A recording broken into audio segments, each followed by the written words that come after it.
My new girlfriend gives me flashcards of romantic things I am supposed to say.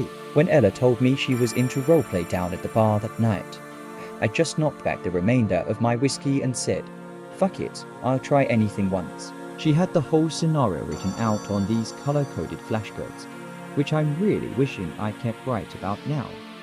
The idea seemed simple enough. Storm over to her place and say her character was mine forever. She'd cry, insisting she felt conflicted about betraying her husband, Frank. Then I'd scoop her up and carry her into the bedroom. I figured she'd watched too many chick flicks and needed a bit of drama to get the motor started, so to speak. But hell, I wasn't complaining. And between me and you, it was actually kinda stimulating. Afterward, as I pulled on my jeans, she rolled over in bed and said, "You get a glowing review for that performance."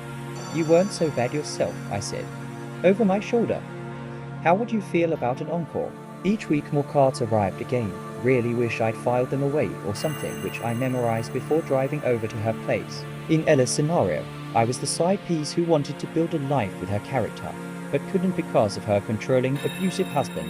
Anytime he left for an imaginary conference, I'd seek over there and read of enough smooth lines to make her swoon and forget she was ever pretend married. As the story progressed, those scripts became more and more intense. Soon, my character was on his knees begging her to leave Frank, insisting he'd do anything for his precious lover.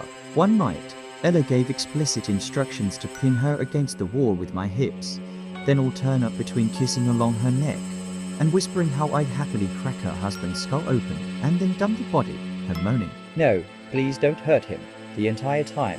Was I shocked when the officers burst through the door? Of course. But I was even more surprised when they slapped a pair of cuffs on me. A few hours later, in the interrogation room, a detective hit play on a tape recorder. Then, we listened to audio of me swearing I'd kill anyone who kept me and Ella apart. After he pressed pause, I explained this was all a misunderstanding, that there was no Frank. They'd simply stormed into Ella's place in the midst of an especially risky role-playing session. Maybe the neighbors heard us and jumped to conclusions. That's when he revealed that there was, in fact, a Frank, and his remains had recently been dredged out of a ravine. Poor bastard's head was all concaved in the autopsy photos. Ella claimed I'd been threatening to murder him because she ended our affair, and had therefore secretly recorded glimpses of our conversations. Claimed it was for her own safety. So you see, I couldn't have killed Ella's husband. I didn't even know the guy was real. I am being framed.